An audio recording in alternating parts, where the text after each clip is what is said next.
The end of my time with Ducati's Monster means thinking back over the year to form some conclusions about the bike. And the moment I keep coming back to is not a sunny ride out or moment of dreamy contemplation in the garage. It's a telephone conversation I had with an MCN reader in late summer. He was considering trading his Honda Fireblade in for a Monster 1200 and was looking for some advice on what the Ducati was like.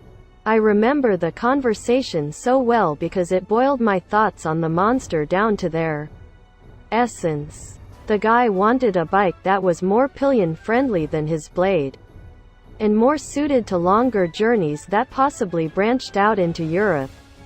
He was 6 feet 2 inches and was looking to take his partner on the back more regularly, but still wanted some sporty ability and definitely didn't want an adventure bike.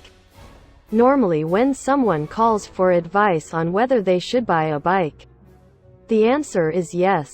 If they've reached the point of calling someone, they want the bike and are looking for affirmation of the decision they've made.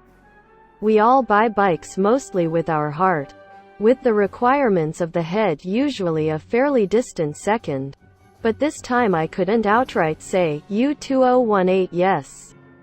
Having tested out the pillion potential and found it lacking, and having suffered aching limbs when riding to Italy and back for World Ducati Week, I didn't feel the Monster 1200 was the bike for him. The riding position is cramped for my 5 feet 10 inches frame, let alone the reader's 6 feet and 2 inches. And space for luggage is limited, especially if the pillion seat is already occupied. His aim for a sporty bike is better served by the Monster, but only to a degree.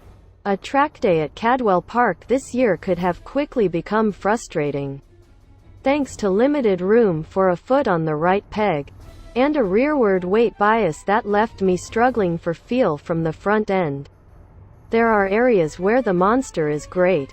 If someone had called, looking for a brilliant looker that will make sunny weekends seem even brighter, had arm-popping acceleration and could deftly tackle sweeping bends, then the Ducati would have received a resounding thumbs up.